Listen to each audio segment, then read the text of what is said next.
Some people were buying it for a first date for somebody that they've been trying to get on a first date for the last 2-3 years. If you fail that customer, you could fail both customers, but they're fundamentally different experiences that you don't know whilst you're failing it. There's no amount of compensation that is the cap. You know, if you drive a lorry into somebody's house, you can't go, here's a £50 voucher, sorry for that. And in the same way, if you don't deliver on time, you don't give somebody a new house.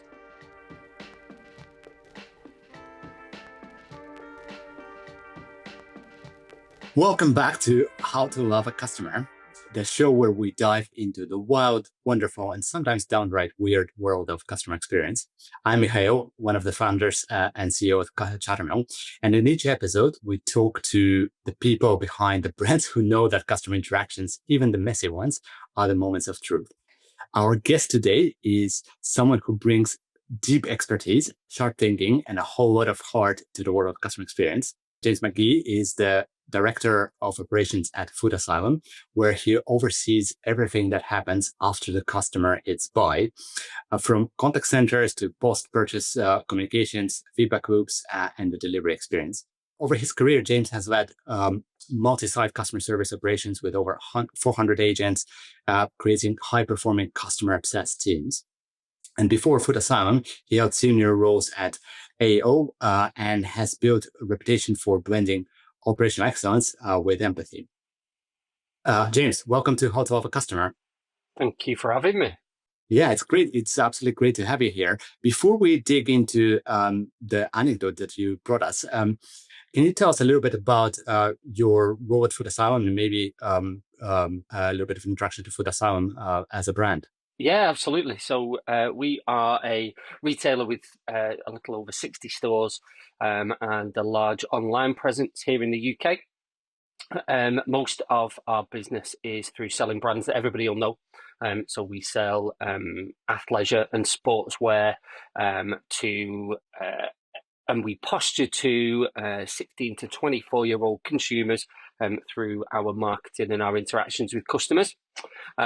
We also have a very strong own brand proposition, which is very popular here in the UK, that sits around some brands such as Aveti Canada, Monterey, Authorized, Ferena, some names that people in the UK will hopefully have heard of. And we have had year-on-year growth for the last 3 or 4 years, so we're performing very well in a very challenging market. Oh, fantastic. Yeah, I always find that retail is such a fascinating category in terms of customer experience. And something that's so close to our heart. And James, I know that you have, we were talking just before we started recording, you have a fantastic story about something that happened early on in your career and customer experience that shaped how you approach this whole field. Do you want to maybe share that with the listeners? Yeah, absolutely. You asked me why customer experience was, or why it was important to me and why I'd been successful. And the first thing that sort of popped into my mind was the story that always sits with me, which was I took an escalation as a team manager early on in my career at AO. I think we were probably still DRL then, so years and years ago. And the customer lived on a narrowboat. And we're trying to live a sufficient, live off the land, live a self-sustainable lifestyle, and had butchered a whole pig and kept it in a freezer that they bought from us, and that pig provides meat for the year for them. And that freezer couldn't operate within the temperatures that the narrowboat could fall to. So for anybody watching, little tip, if you're ever looking to put a freezer in your garage, then make sure that it can operate at the temperatures that it might fall to, because your warranty won't cover you. So there you go, there's a little customer experience tip from me. But this freezer had failed, and the meat had defrosted, so therefore couldn't be used. Obviously, not even I could eat a whole pig as a strong northern man. And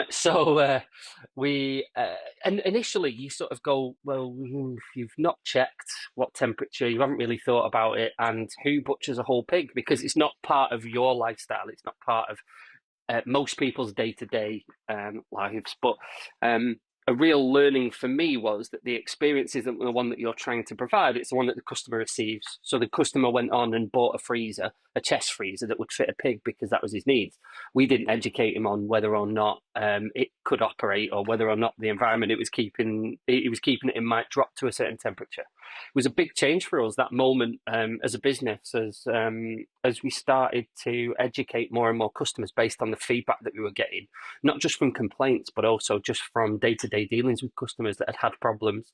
And that feedback loop was created so that we were able to educate them. Because if you were selling at them in their home, then you'd give them all the information that was necessary. So yeah, it really sort of opened my eyes to that sort of personal experience isn't the one that you're building, it's the one that the customer receives. And if you don't get that right, and that's even more difficult than what you're trying to build. So yeah, that was a real moment in time for me. Fantastic. Yeah, I love this because this definitely goes with our theme of weird and wonderful. But also, something we actually discussed in the first episode with Abdul from Eon was that sometimes you can't actually solve the problem, well, which in this case, it sounds like, you can't actually make the freezers work in those conditions, but it doesn't mean that you can't solve the actual customer experience around the problem, right? And there are other ways to do it. So education, information, transparency about certain things can sometimes be equally, if not more important than addressing the root cause of the issue. So yeah, absolutely love the story, James. And so switching gears and diving into the world of Foot Asylum, which is still in the same field of retail. Like, what would you say most people don't appreciate about the world of retail, and what does it mean for customer experience? Like what are some of the things like you and your teams have to think about that are specific to your industry, to retail and to specific type of retail that you do at Foot Asylum?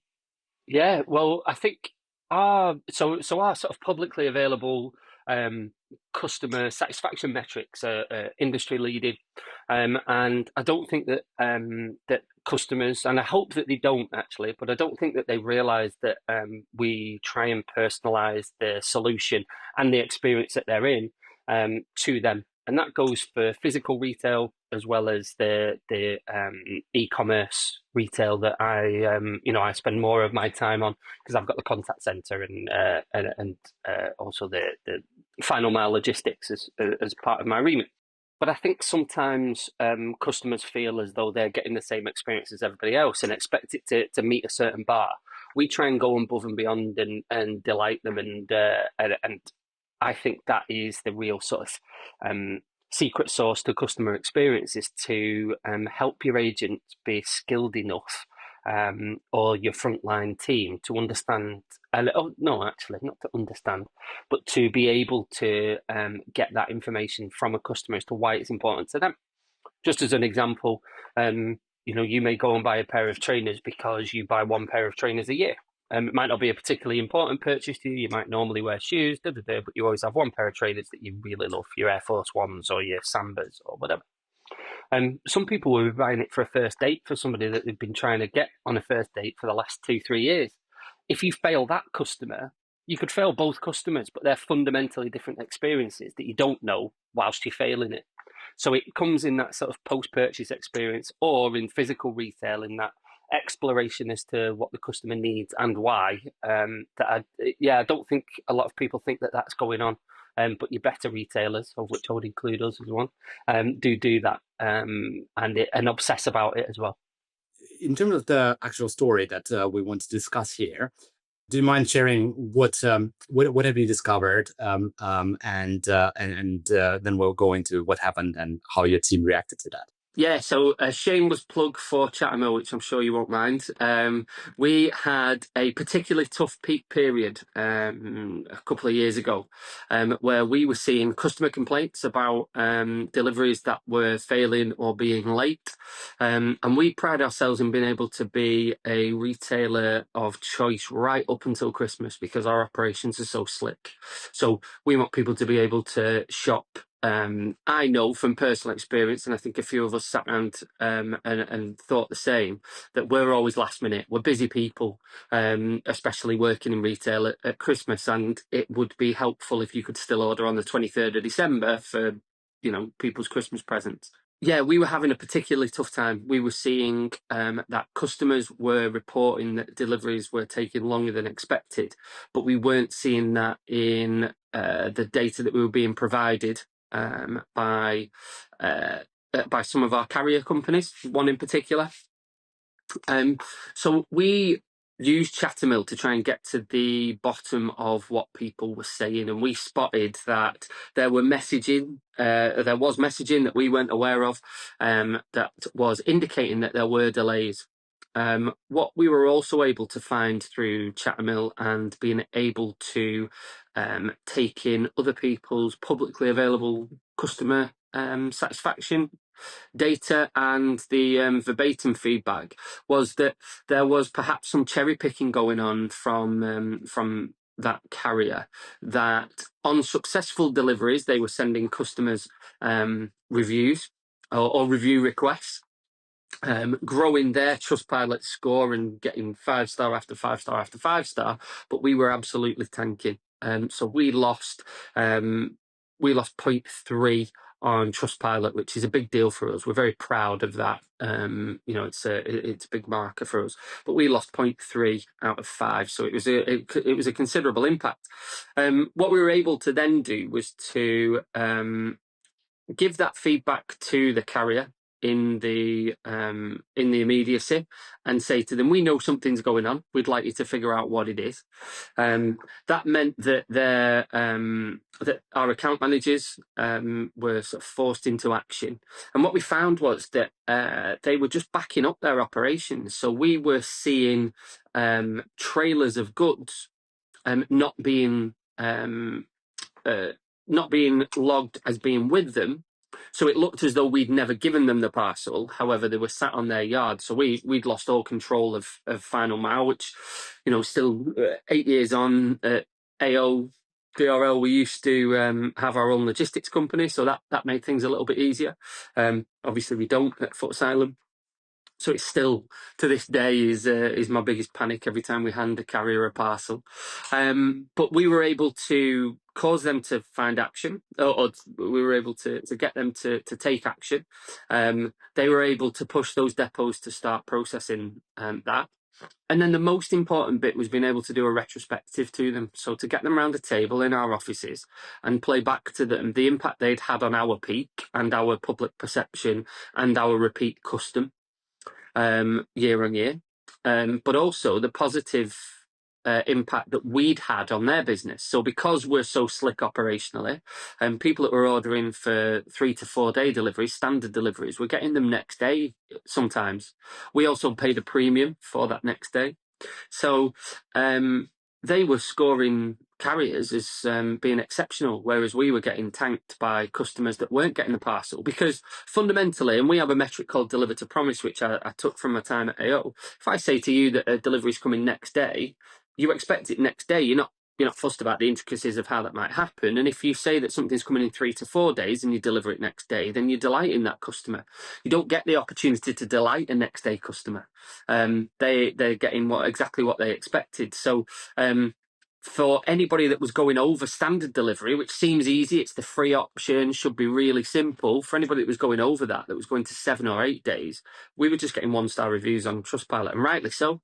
But anybody that was getting that next day delight experience was giving the carriers 5-star, sorry.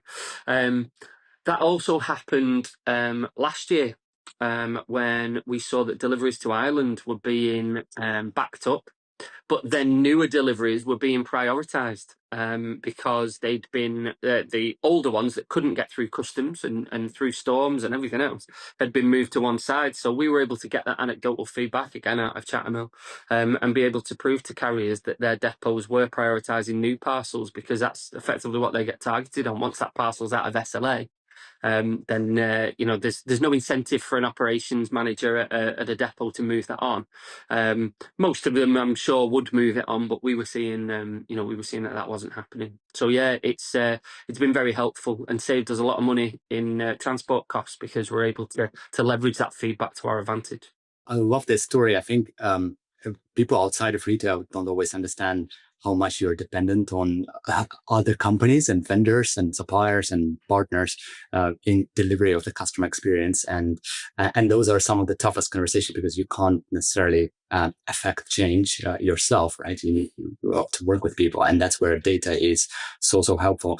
Do I understand correctly that like what happened was that the more traditional metrics that the carrier used in this case were all showing that things were fine. That there was always a few packages that slipped through the cracks, and there was nothing happening essentially. So they were happy in that case, and they were getting even good star ratings.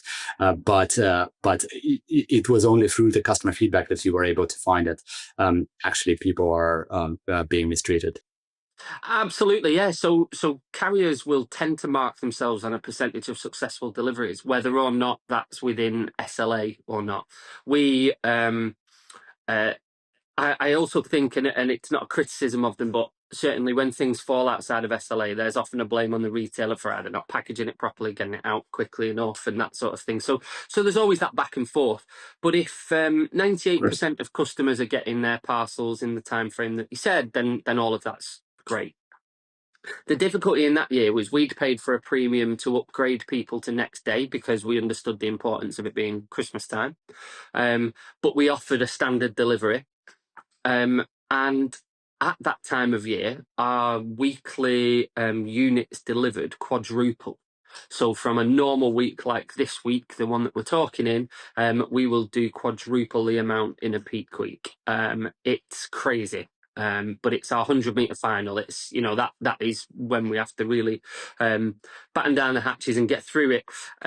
So 2% of those customers is a big number, and all of the 5-star reviews you've had earlier in the year in your smaller weeks of delivery soon get swallowed up by 2% of people all going to Trustpilot to tell you how terrible you are, and rightly so, because we've promised them something that we can't deliver. But carriers think everything's fine, and I understand it, because they've got, if you take a map of the UK and they're saying, well, every depot is at 98%, those 2% soon add up, and their 2% is a mix of all customers. If it's our trailer sat not being processed, then that's a big percentage of our business compared to a tiny percentage of theirs. So yeah, their traditional metrics, they look and they say everything's fine. And we were able to just get that next level of information and go, well, actually, all of these customers are given a 1-star. They've all named you, they all hate us, and they're all on this they're all on this delivery batch. They're all on this manifest. So where's that?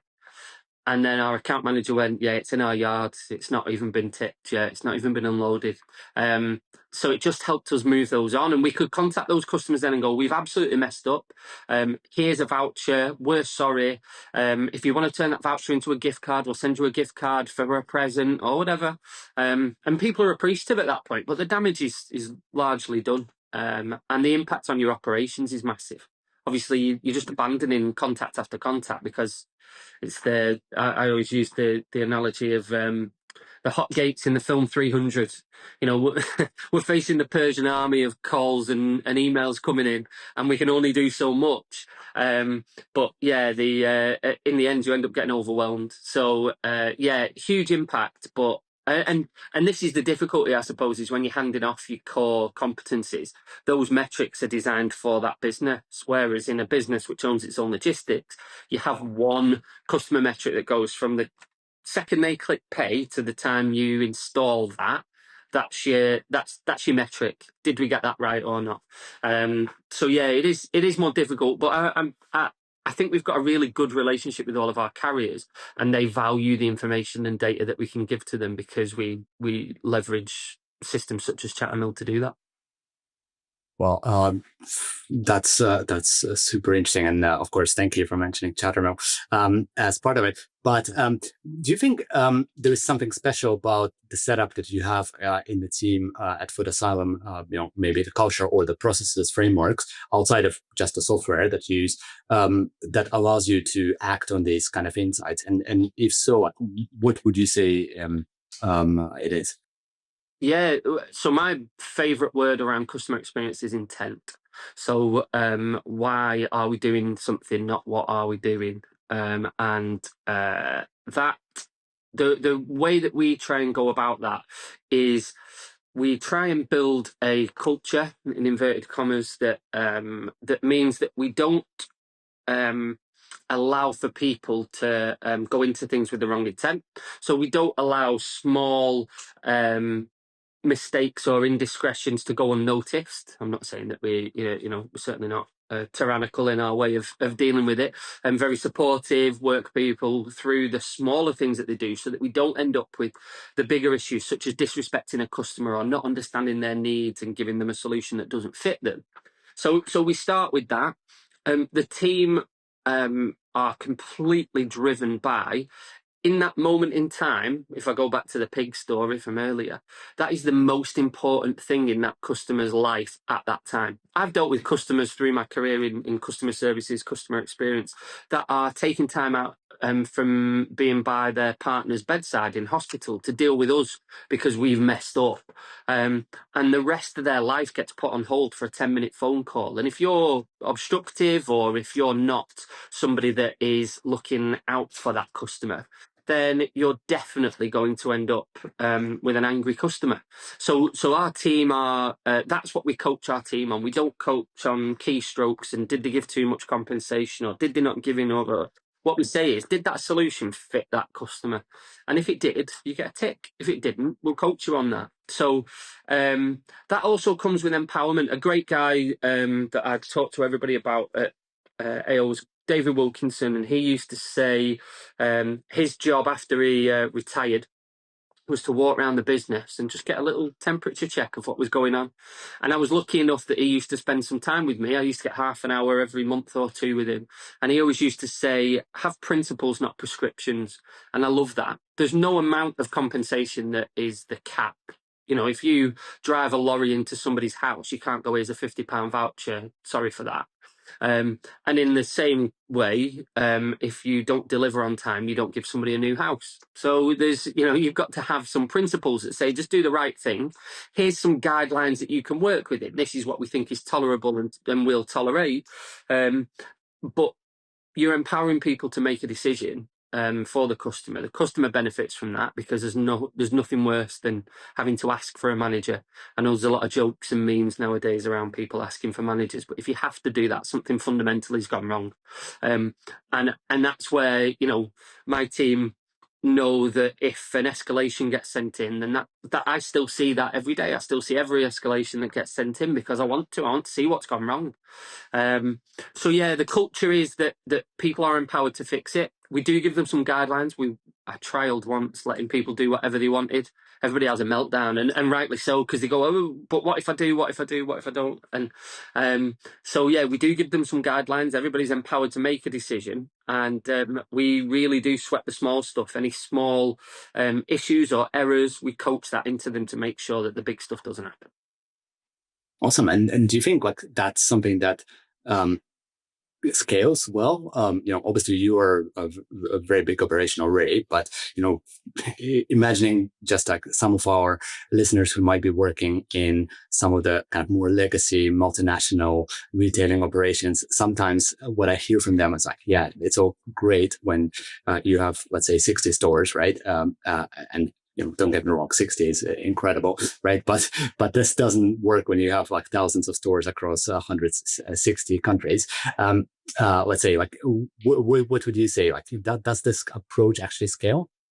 I think so, and I think there's two things. One is I was harping about the law of diffusion of innovation, and I do think if you I'm a firm believer that if you can get the percentages can be discussed, but if you can get that, well, the law of diffusion of innovation says you can get 13 to 16% of people to believe in what you believe, then you stand a chance.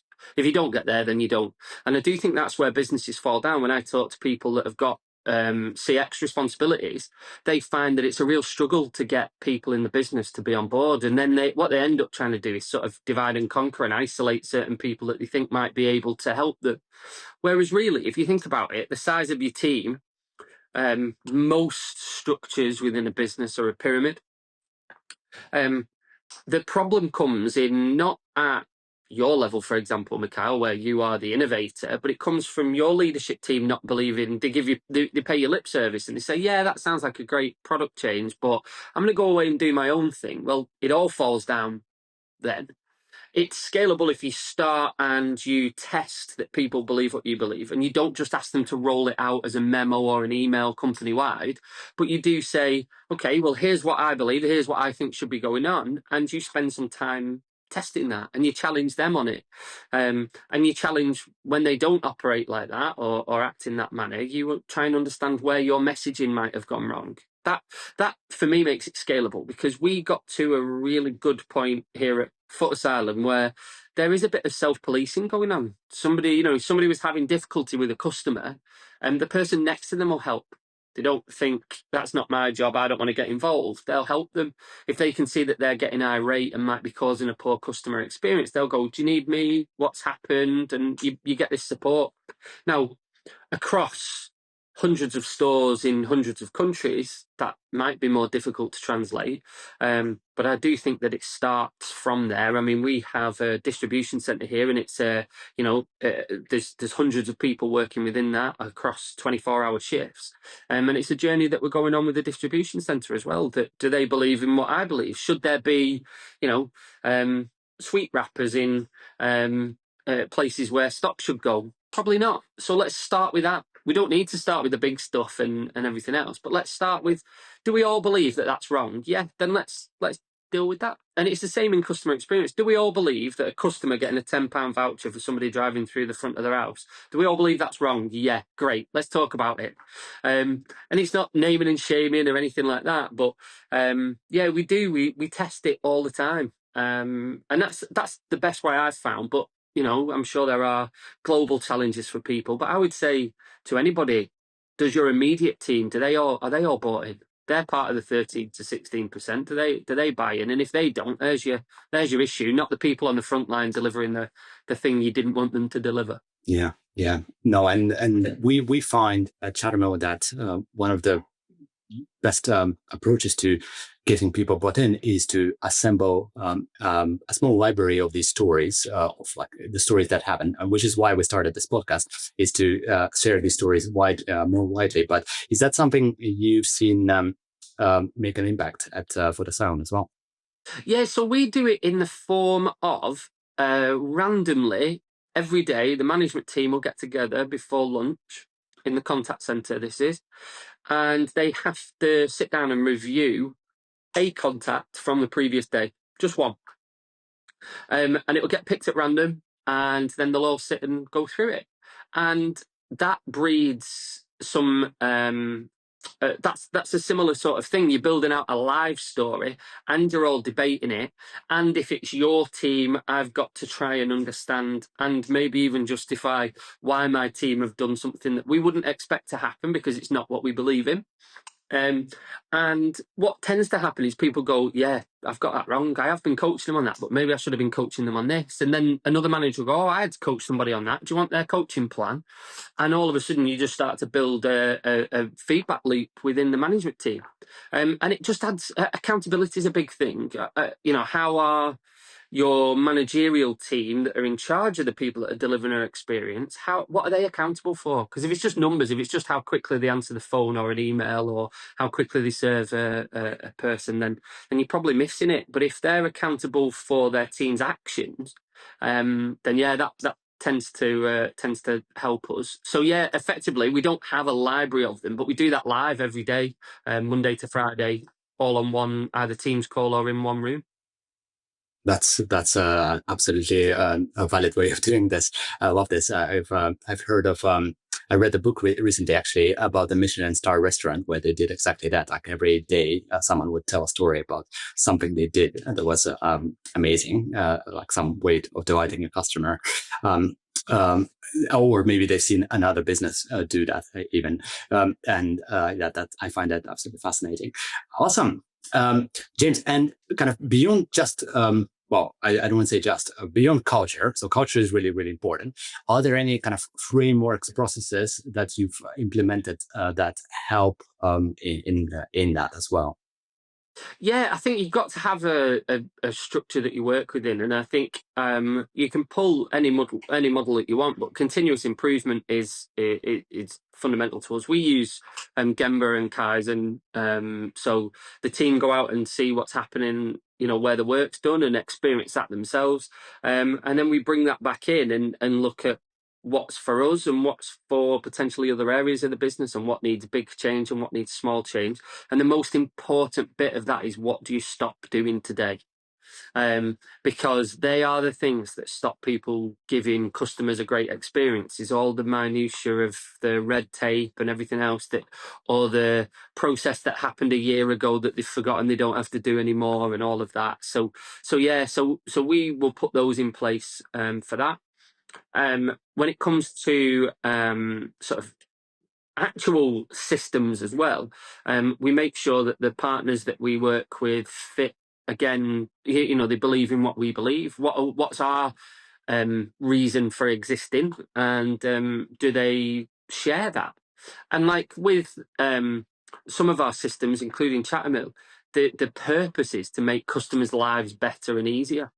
So that's a really easy one then to embed into your business. Whereas there are some that I've come across which are sort of very functional, data driven, not insights and intelligence driven, that just don't fit. I'm not interested fundamentally in how long it took us to answer an email. That's a staffing issue, or an education issue for certain members of the team, and that'll all get fixed. I'm interested in that one customer that left us that 1 star yesterday. So anything that can help us understand that and bring it into a feedback loop is really important. That's such a refreshing take. I love it because we a lot of people you talk to, they are more interested in how much time it took to answer the email and not about what was said in that email.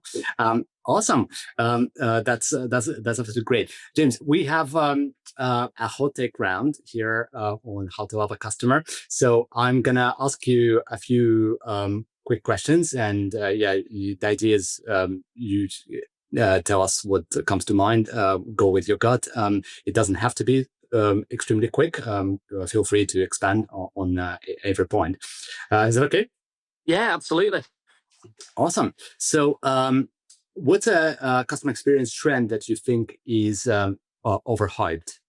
So I would say hyper-personalisation, in the sense that there was a long time, and it's still being pushed now, that the sort of digitization of the physical experience. So so a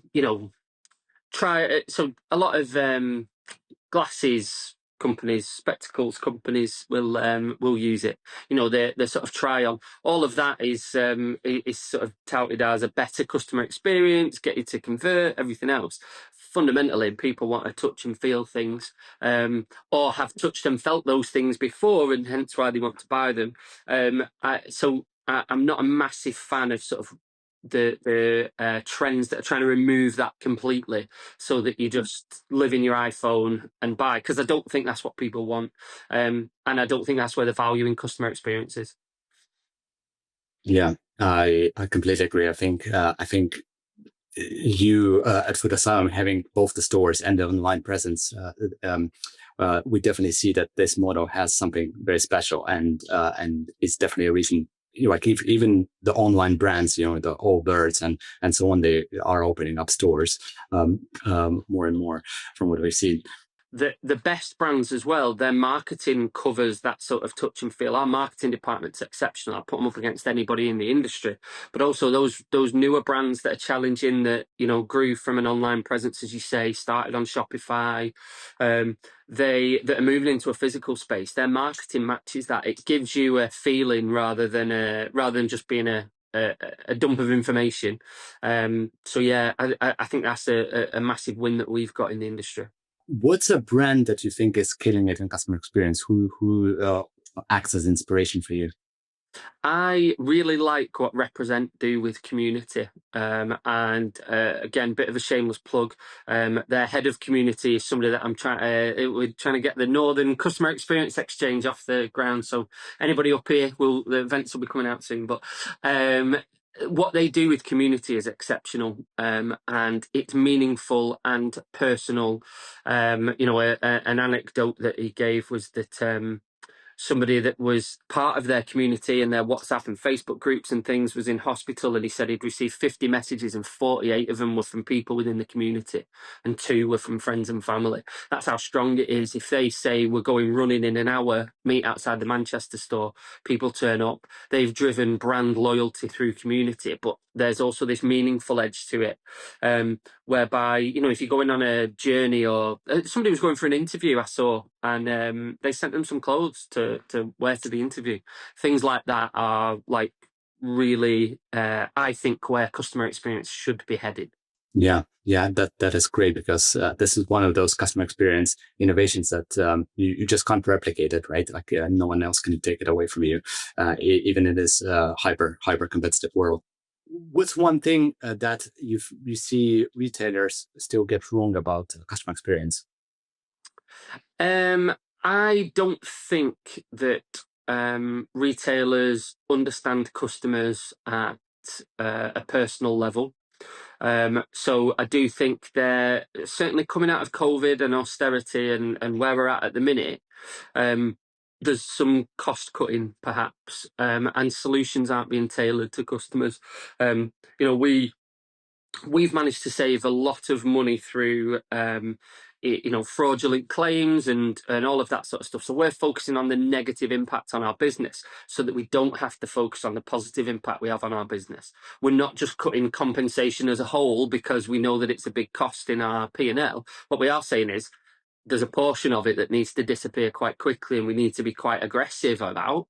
But those customers that truly need us, and then we can still focus on them. I don't think enough retailers, and it's a personal experience of mine. Do you know the one that drives me mad the most is sort of healthcare. That sort of personalization within healthcare, and I understand all the constraints. I'm certainly not hammering them for it, but I feel that in retail more and more, that when you have, you need to wait 3 weeks for an appointment, you've got 8 minutes with your doctor, all of that. If I go into a store, I could be in that store for any amount of time, not get approached, nobody helps me. And when they do help me, they go and get what I'm asking for. They don't try and understand why I need that certain product. And I do think that creates brand loyalty and advocacy. And I do think that's a large portion of why we were successful last year, because we embedded a lot of that across our stores, so I think that's lacking. And you mentioned Michelin restaurants before. My team, if they watch this, will be like, oh, another one who talks about Michelin restaurants, because I go on about it all the time. And the Bear season 2, episode 7, I think, you have to watch that if you want to understand personalization and why these places can charge you £1,000 to eat dinner, and why you don't think you're mental for paying it, is because of that. The level of detail that they go to understand you as a person is super important. Yeah. No, I think we're thinking of the same book potentially here. But our next question is actually, what is your favorite book on customer experience? Oh, I've got loads, if you asked me to pick one, it would be Creating Happiness, Tony Hsieh, the Zappos story. Sadly, he passed away a few years ago. That story of how they treated customers, and we adopted a lot of it at AO. Like, they talked about how they'd upset a customer, and they were selling trainers. Something had happened. I can't remember it exactly, but they ended up sending a pizza to the customer to sort of soften the blow. And like, we've done things like that where, if we haven't delivered a cooker and somebody's moved into a new house and they haven't got it, we've sent pizza for the whole family, and get your friends around and all, because it's personal to them. That solution is personal to them. So that's a really, really good one. I love this, and I think it's called delivering happiness, right? That's it. Yeah, delivering happiness. Yeah, Sorry, yeah. No, no, yeah. We've been lucky at Chattermill to work with people at Zappos for the last few years, and it's not some of them even people who've worked with Tony back in the day, and it's an incredible culture that still going incredibly strong. Fantastic. And James, slightly weird question that our team have prepared based on what we know about you. Any customer experience techniques that you apply to parenting? Yes, yeah, absolutely. My favorite phrase in customer experience when dealing with a customer is the best I can do. And I have, as you know, what feels like a million children, feels like I'm herding cats most of the time. But my youngest doesn't need to hear that right now, but I've got a 16-year-old, 12 and 9. And when you're negotiating with them over various things, the best I can do comes into I open the fridge or the freezer and we haven't been, and I go, no, I want this for tea. The best I can do is this. Do you want to help me? It always helps soften any blow. Fantastic. I'll take that one into my own notebook. James, thanks so much for being here, for sharing your insights, for sharing these amazing stories. Frozen pigs and misbehaving delivery partners and whatnot. There is so much to take away from what you've shared. To all of our listeners, we hope you enjoyed this episode of How to Love a Customers. Be sure to hit subscribe on whatever platform you're listening on, and tell a friend. Join us for next time. We'll have more stories that show that the power of listening to your customers.